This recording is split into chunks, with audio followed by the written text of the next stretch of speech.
ਕਹਿੰਦੇ ਵੀ democratic socialist ਜੋ melt ਕੀਰੋਸ ਆ, ਉਸ ਨੇ 15 ਟਰਮ ਦਾ ਜਿਹੜਾ ਕਾਂਗਰਸਮੈਨ ਸੀ ਕੋਲੋਰਾਡੋ ਹਾਊਸ 'ਚ ਪ੍ਰਾਇਮਰੀ ਦੇ ਵਿੱਚ ਹਰਾ ਦਿੱਤਾ ਹੈਗਾ। ਸਿਰਫ 29 ਸਾਲਾਂ ਦੀ ਆ।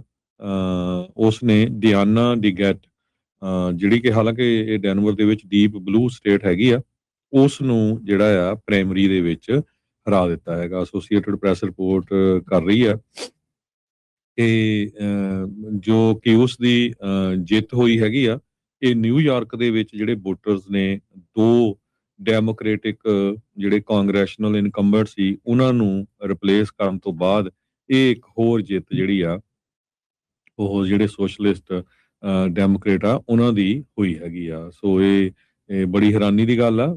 ਇਥੋਪੀਆ ਦੀ ਰਹਿਣ ਵਾਲੀ ਆ, ਬੋਰਨ ਇਥੋਪੀਆ 'ਚ ਸੌਰੀ ਰਹਿਣ ਵਾਲੀ ਨਹੀਂ, ਬੋਰਨ ਇਥੋਪੀਆ 'ਚ ਹੋਈ ਸੀ 1997 'ਚ, 29 ਸਾਲਾਂ ਦੀ, ਤੇ ਗ੍ਰੈਜੂਏਟ ਲਾ ਸਕੂਲ ਦੀ ਹੈ ਯੂਨੀਵਰਸਿਟੀ ਆਫ ਨੋਟਰਡੇਮ 2022 'ਚ, ਤੇ ਹੁਣ ਜੋ ਆ ਨਿਊਯਾਰਕ ਦੀ ਇੱਕ ਲਾ ਫਰਮ ਦੇ ਵਿੱਚ ਕੰਮ ਕਰਦੀ ਸੀ, ਤੇ ਉਸ ਤੋਂ ਬਾਅਦ ਉਸ ਨੂੰ ਫਾਇਰ ਕਰ ਦਿੱਤਾ ਗਿਆ ਕਿ ਉਸਨੇ ਇੱਕ ਪੋਸਟ ਪਾਈ ਸੀ ਵੀ ਹਾਂ ਤੂੰ ਇਹ ਨਹੀਂ ਪਾ ਸਕਦੀ ਹੈਗੀ, ਤੇ ਖਾਸ ਕਰਕੇ ਇਜ਼ਰਾਈਲ ਦੇ ਸੰਬੰਧ ਦੇ ਵਿੱਚ ਸੀਗੀ।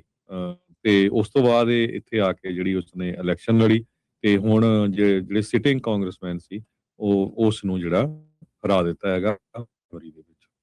ਜੀ, ਇਹ 28ਵੀਂ ਪ੍ਰੋਗਰੈਸਿਵ ਲਾਣੇ ਦੀ ਕੈਂਡੀਡੇਟ ਆ, ਜਿਹਨੇ ਹੁਣ ਤੱਕ ਜਿਹੜੇ ਕਹਿ ਸਕਦੇ ਆ ਵੀ ਜਿਹੜੀ ਐਸਟੈਬਲਿਸ਼ਮੈਂਟ ਵਾਲੇ ਆ ਉਹਨਾਂ ਨੂੰ ਪਟਕਣੀ ਜਿਹੜੀ ਇਸ ਦੇ ਵਿੱਚ ਦਿੱਤੀ ਆ। ਸੋ ਹਰਜੋਤ ਸਿੰਘ ਜੀ, ਛੋਟੀ ਗੱਲ ਨਹੀਂ ਆ, ਬਹੁਤ ਵੱਡੀ ਗੱਲ ਆ ਵੀ 15 ਵਾਰ ਤੋਂ 15 ਟਰਮ, ਇੱਕ ਨਹੀਂ, 2 ਨਹੀਂ, 3 ਨਹੀਂ, 15 ਵਾਰ ਤੋਂ ਜਿਹੜੇ ਆ ਉਸ ਨੂੰ ਬੀਬੀ ਨੂੰ ਜਿਹੜੇ ਉਹਨਾਂ ਨੇ ਹਰਾਇਆ। ਡਿਆਨਾ ਡਿਗੈਟ ਸੀਗੀ, ਡੀਪ ਬਲੂ ਡੈਨਵਰ ਦੀ ਜਿਹੜੀ ਉਹ ਡਿਸਟ੍ਰਿਕਟ ਦੇ ਵਿੱਚ।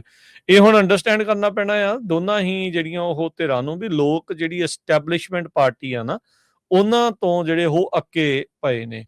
ਰੀਸੈਂਟਲੀ ਆਪਾਂ ਦੇਖਿਆ ਵੀ ਜਿਹੜੇ ਮਮਦਾਨੀ ਦੇ 3 ਐਂਡੋਰਸ ਕੀਤੇ ਬੰਦੇ ਸੀਗੇ ਨਿਊਯਾਰਕ ਦੇ ਵਿੱਚ, ਉਹਨਾਂ ਨੇ ਵੀ ਇਨਕੰਬੈਂਟਸ ਨੂੰ ਇੱਕ ਨੂੰ ਜਿਹੜਾ ਉਹ ਹਰਾਇਆ ਸੀ।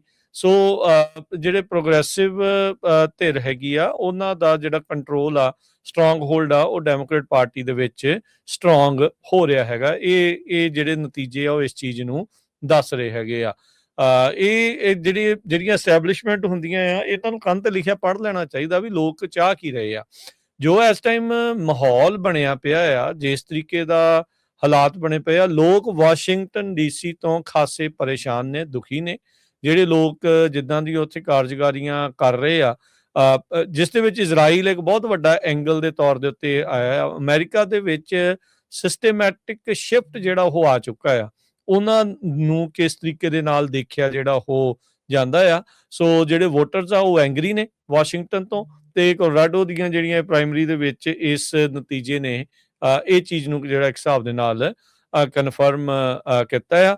ਸਿਟਿੰਗ ਹਾਊਸ ਮੈਂਬਰ ਤੇ ਸਿਟਿੰਗ ਸੈਨੇਟਰ ਦੋਨੋਂ ਹੀ ਜਿਹੜੀਆਂ ਕੀ ਰੇਸਿਸ ਆ ਉੱਥੇ ਸਟੇਟ ਦੇ ਵਿੱਚ ਹਾਰ ਗਏ ਹੈਗੇ ਆ। ਸੋ 29 ਸਾਲਾਂ ਦੀ ਮੈਲਟ ਕੀਰੋਸ ਨੇ 15 ਟਰਮ ਦੀ ਰਿਪਰੈਜ਼ੈਂਟੇਟਿਵ ਡਿਆਨਾ ਡਿਗੈਟ, ਜਿਹੜੀ ਕਿ ਆਪ ਖੁਦ ਇੱਕ ਲਿਬਰਲ ਆ, 30 ਸਾਲ ਤੋਂ ਉੱਥੇ ਇਨਕੰਬੈਂਟ ਆ, ਉਸ ਨੂੰ ਇਹਨਾਂ ਨੇ ਜਿਹੜਾ ਉਹ ਹਰਾ ਦਿੱਤਾ। ਸੋ ਕਹਿੰਦੇ ਵੀ ਇਹ ਜਿਹੜੀ ਪ੍ਰਾਇਮਰੀ ਰੇਸ ਆ, ਖਾਸ ਕਰਕੇ ਜਿਹੜੇ DC ਦੇ ਨਾਲ ਕਿਸੇ ਦੇ ਵੀ ਟਾਈਜ਼ ਆ ਉਹਨਾਂ ਦੇ ਲਈ ਉਹ ਜ਼ਹਿਰ ਵਾਲਾ ਕੰਮ ਕਰ ਰਹੀਆਂ ਆ। ਸੋ ਇਹ ਚੀਜ਼ ਜਿਹੜੀ ਇਸ ਟਾਈਮ ਸਾਹਮਣੇ ਜਿਹੜੀ ਉਹ ਆਈ ਹੈਗੀ ਆ। ਸੋ ਲੋਕਾਂ ਦਾ ਰਵੱਈਆ ਬਹੁਤ ਜ਼ਿਆਦਾ ਜਿਹੜਾ ਉਹ ਬਦਲ ਰਿਹਾ ਆ।